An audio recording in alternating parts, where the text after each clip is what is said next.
Hey, welcome to Red's house. Name is Tamika. I will be changing my channel and calling it Welcome to Red's house. That's my nickname is Red. So, like I said in my other video, I wanted to started, making videos about mental health. Just to discuss some things about me and what I deal with on a daily basis or consistently on a daily basis. Um, Especially how I hide it from my family or my friends. A whole type of things that I do just to get away from the outside world and this thing up here called your mind, where everything kind of just runs back and forth and it just looks like this running back and forth in your head, and this is how your brain is going. So just to get out of that, um, I'm trying something different to help me out.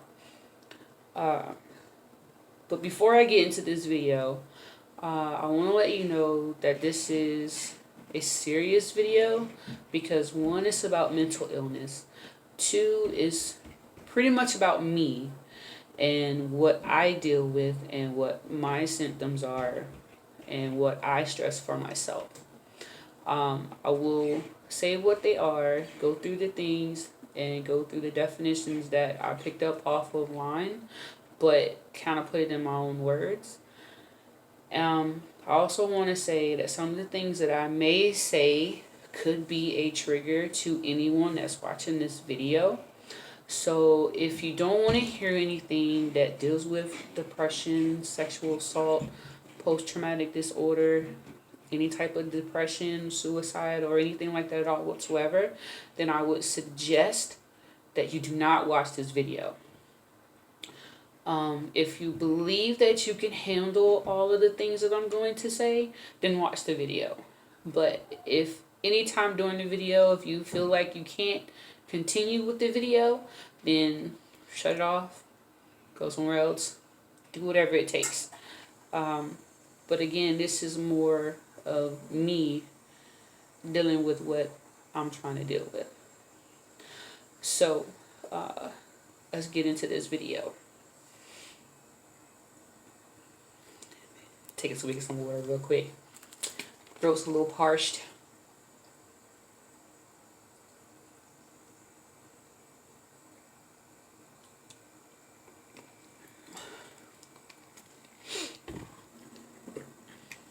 Okay, so to start it off, this is called my mental health journey. That's what this is called.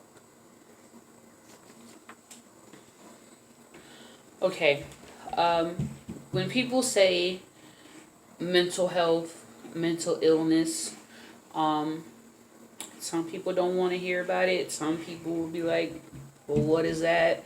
Some people are like, it's not real, it's just a figment of your imagination, or they shy from it because they don't understand the actual process or the actual way how mental health is included in your everyday life. The definition of mental health is pretty long, so to shorten it up, from what I take from mental health. Mental health, it's an emotional, psychological, and social path of your well-being as a human being. Your mental health affects how you think, feel, you act, how you make your decisions, how you walk your own path, your own journey, the way that you think about things throughout the day or throughout the night or throughout the evening, just to have a thought or whatever the case may be. Your mental health actually follows you throughout your whole entire livelihood. So as a child, you got it as a child, but you as a kid, you don't know what you're doing as a kid because you know you're like little and you're just having a blast. So your mental health is not important at that time because you as a kid don't know anything about it. Then it follows you to your adolescence, which is like your teenage years. You tend to feel a little bit about yourself then in your when you turn a teen, and then you're in middle school and stuff like that. And then your adulthood, which is after high school, probably college, getting a job, find somebody that you're with, and all that other good stuff that you tend to do when you grow up. To say that there may be a mental health issue or anything like that, they do have warning signs that you can either keep track of yourself, or like me, I've learned some things about myself and dealing with mental health and going to therapy and talking to other people that I know that were in groups with me, and we have discussions, we go out to eat, hang out, have discussions and talk about amongst each other and stuff like that. I tend to look at other people and just watch. Like, I would sit there and watch a person and hope they don't see me watching them, because I'm not trying to stalk nobody. I'm just saying, wherever we go, I'll sit there and I'll watch people, because I just like to see how people act and their behavior and stuff like that. And after taking like psychology classes and all that, you tend to think about things a whole lot different than what you thought about it way before it even came to mind.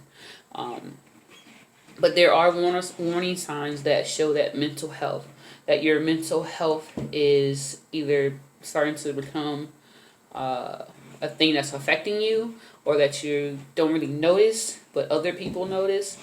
Or when you go to the doctor, you tell the doctor you feel like something's wrong with you, and they look at you like you're like, what? So, it's like, yeah.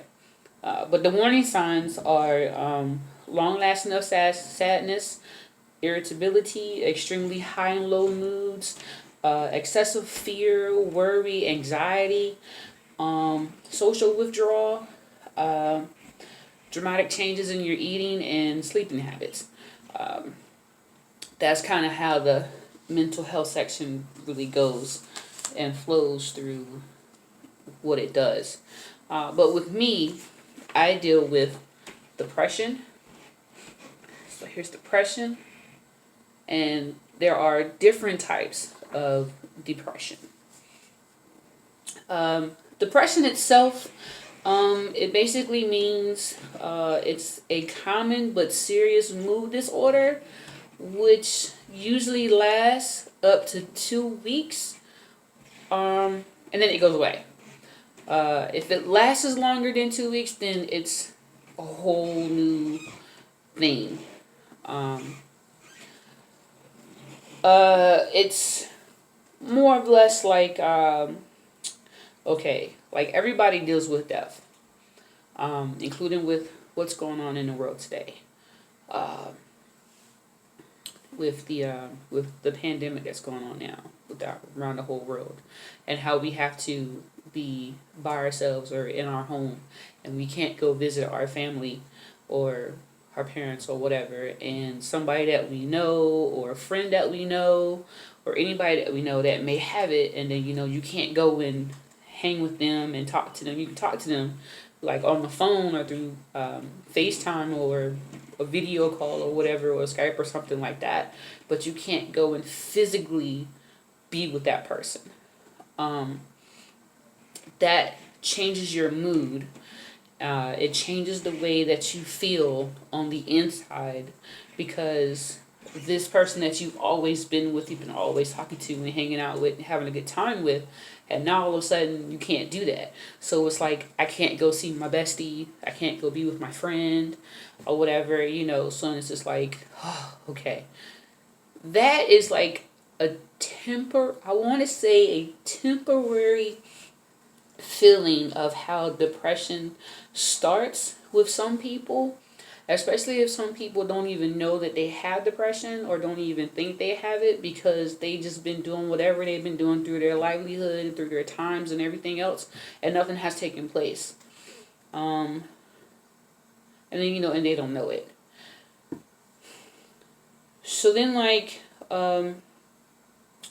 Another example would be like if you have a death in the family, and this person that passes away is somebody that you've enjoyed for a very long time, and that person passes away, and then you're just like, crap, this person is gone. So you feel this type of way about that person, and if it goes past 2 weeks, and then you're just like, I'm in deep depression and all the other good stuff, and my friend is gone, and I don't want to be here because my friend's not here, and all the other good stuff or whatever, so it's like those that also has signs for, I'm sorry, I think I just lost my thought. Those thoughts that you're having where you miss your person or special person, special animal, whatever the case may be, something traumatic that happens to you that is very traumatic, and it causes you to go into depression or slip into a deep depression because of how you felt about that person. And the signs for depression are pretty much the same as the mental health warning signs. They're pretty much all the same. All the signs are pretty much the same. Where you have you're like in a mood to where you don't want to be bothered, you don't want to be you don't want to talk to anybody, you want to do this, you want to do that, you just want to be left alone. That's where you feel like, your mood changes from you being all excited and happy and everything, and now you're no longer like that because of what took place with your depression. So with depression, it'll change your mood, it'll reduce your interest or the pleasure that you had in the activities that you performed or like doing on a regular basis. Some people lose a sexual desire depending on what took place within their history or whatever the case may be that will go into that level. But I'm not going to stick on to that subject because that's a total different subject there when you're talking about the sexual stuff. You have your change in your appetite. Basically, you may eat a whole lot and you may not eat nothing at all. It just may change it depending on what kind of person it is. You can either gain weight or lose weight. You can not sleep anymore, or your sleeping habits may change. You may feel worthless, and you may feel guilt, and going into deep depression. You kind of just fall into the wastelands where you may feel like suicide may be an option for you. Then there are a whole lot of different types, but just a few. You have your major depression, your persistent depressive disorder, bipolar, a seasonal affective disorder, so on and so on. It's a whole list of them that you can find online, or if you talk to your doctor will tell you about them too. But things that I suffer with or deal with is PTSD for MST and MDD. So PTSD for MST, which is post-traumatic stress disorder, which also goes with my MST, which is military sexual trauma.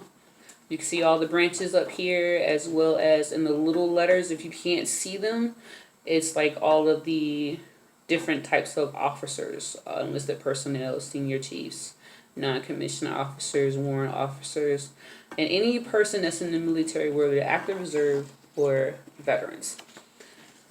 The thing about post-traumatic stress disorder is basically when you have a real serious traumatic experience. Like mine was military sexual trauma, which was the MST. I was raped in the Navy twice. So with the military, this is how they categorize their sexual assault. And the sexual assault through the military, it includes rape, repetitive or threatening sexual harassment, and it can happen to a male or a female. There's no discrimination against anybody when it comes down to sexual assault. Women are sexually, they're doing stuff to the men, and the men are doing stuff to the women. And it's usually the higher ranking officers or the higher ranking personnel that are doing things to the lower ranking personnel. That's a whole different story that I can really get into, but I don't know if I want to get into that at this moment, because that was a major thing that took place within my time when I was in the Navy. But again, with post traumatic stress or PTSD, basically, if you have dreams or nightmares that are persistent and like on a regular basis, like I have nightmares every night. So I try to go to bed, and I usually try to go to bed with the TV on. That helps, in a way, it helps calms the noise that's in my head. So going to sleep or laying down to go to sleep usually helps with the sound from the TV. It usually helps me out, and I'm out like that. That may last for a good 10, 15, maybe an hour. But the thing is, I wake up in the middle of the night, and either I'm drinking on some water, or I'm just up because I done had a really bad nightmare. And when I have these nightmares, I get up and I walk my apartment. The apartment's not that big. It's just an apartment. It's a 2-bedroom apartment. It's not that big. I have my room down there, and then I have a hallway, and then that's it. And then it goes to the living room. And I'm walking back and forth, constantly looking out of both of my. I have 2 doors, so I'm looking out of both of my doors. The one that's in the hallway and the one that goes out to the patio. So it's like it's intense. I'm highly intense, highly alert on the regular. I have mood swings that come from out of nowhere. One minute I can be all good, happy-go-lucky, and the next minute I can see something that could trigger anything that took place, and then I'm like, oh, this evil person. So it's like, damn it,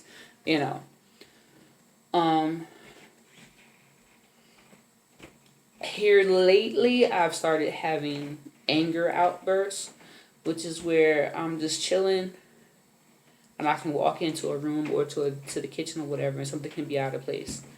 Like, for instance, I've got this bottle of water here, and then I have like these markers over here.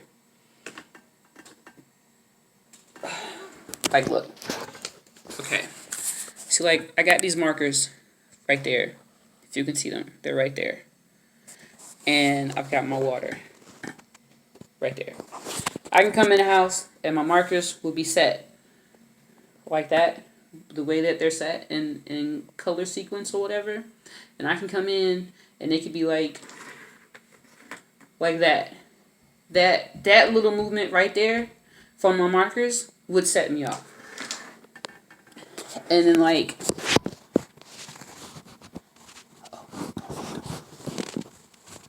sorry, I'm on my phone here. I'm trying to get it set right. Okay. Oh, shit. Okay, sorry. I'll try to edit that out. Okay. That little movement with my markers could just, like, make me upset in an instant, like that. And I'll fuss, I'll yell, I'll scream, and I'll be mad the whole entire time. And then I will have to step outside so I could breathe, because at that time my anxiety is like up here. And from going to my counseling sessions, stuff like that, they give you coping skills that you deal with to help you deal with the things that you have going on with yourself. And sometimes when you're at a high, you're not thinking about going to go pull out your notebook and go through the process of what you need to write down to help you out, stuff like that. Now, when you've come down off your high, then okay, then yeah, you'll do it.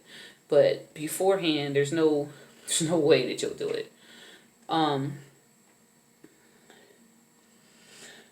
But with post-traumatic stress, the common symptoms that they have for post-traumatic stress is you're feeling upset by things that remind you of the situation that took place. You have nightmares, you have vivid memories, flashbacks to things that took place. You're emotionally cut off from others. You're numb, you lose the interest in things. You're constantly on guard. You're irritated or having angry outbursts. You're difficulty sleeping, trouble concentrating, jumpy, and easily startled. That's what PTSD, and that's also PTSD without it being connected to MST.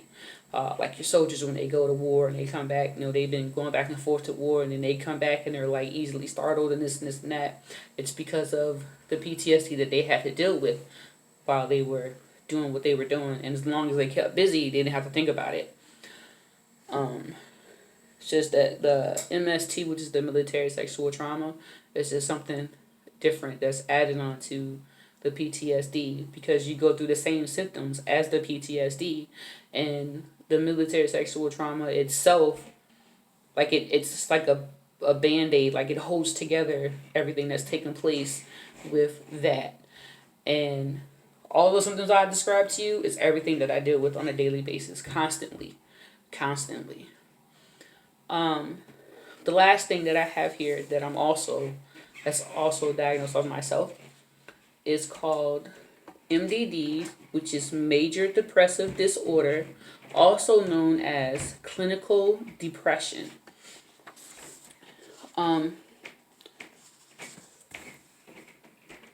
Again, like I said, all of these depressions or disorders, they all have the same symptoms. It just depends on how long it takes you to deal with the things that you're dealing with. My sexual trauma happened to me when I was in the military, in 2002. It's 2020. Yes, it's a very long time. It really is.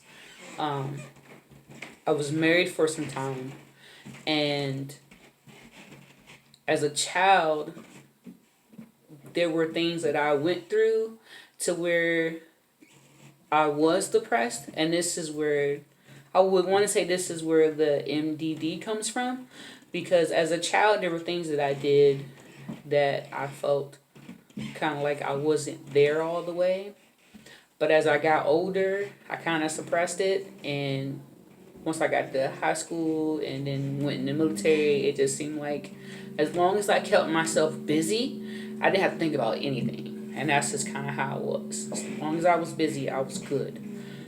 But the moment that we have like these setbacks, like again with this pandemic where we can't go nowhere, we got to be in the house, and if we do go somewhere, it's only for essential personnel, which I am an essential personnel because I work for the ports here in Virginia. I live in Virginia, yeah. I am a longshoreman, and I work for the ports in Virginia. And I'm not working at the present moment because I'm low on the bottom. I'm low on the totem pole. I'm down very low in the seniority, so I'm not being called right now. But it'll change eventually. But the moments that I have when everything is silent and I'm by myself and I'm alone, all of these things starts picking up. All of these things starts coming into play. All of these things starts taking over. And with my PTSD and my MDD, it's like they're clashing together, and it's like one big ass hole that I'm in, and in this hole I see nothing but darkness, and in this darkness there's nothing in this darkness. I can't move, I can't see, I'm blind, and all I'm hearing are voices, and all these voices are saying, this is where you belong, you're never going to get out of this darkness, you're always going to be here, this is where you belong. Yes, I do believe in God. I don't pray all the time. I do have a Bible. I do have times where I read it. If I can understand what's going on in it, I'll read it. I'll read certain verses and stuff like that. But sometimes God isn't enough. To me, God isn't enough. And I know people are saying, you know, you can move past this. This happened in 2002. You should be okay. This like 20 years ago or whatever, so many years ago or whatever. You should not still be going through this. You should not be thinking about this stuff. Don't compare me to the people that you had, this and this and that, and all kinds of stuff. You know what I'm saying? And it's just like, people don't understand. People don't understand what you deal with, what you go through when you are suffering from depression or being bipolar or PTSD or, you know, just having regular depression or, you know, anything. People don't know what you're going through. People don't understand it. In my eyes, people don't understand it.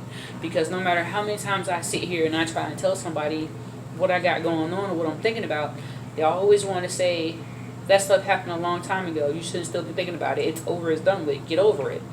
And I'm like, okay.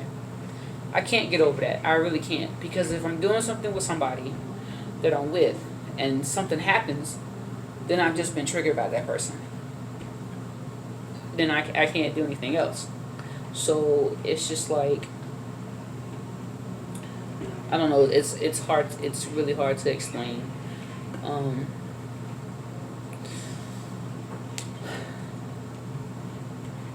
It's really hard to explain. It really is. I'm gonna have to try and do it in a different video.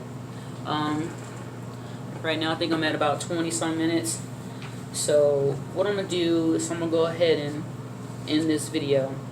And my next video I'll talk about my triggers and what helps me with my triggers, because I have friends and I have people that come around, they hang around me or whatever, and they don't know about my triggers, but they do stuff and it triggers me like really bad, and I have to remove myself from them or the area until they get out of the way.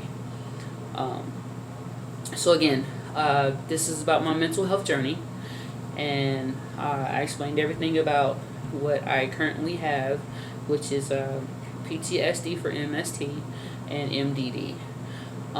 If you have any questions about any of those, feel free to shoot me a comment. I'll respond on the comment.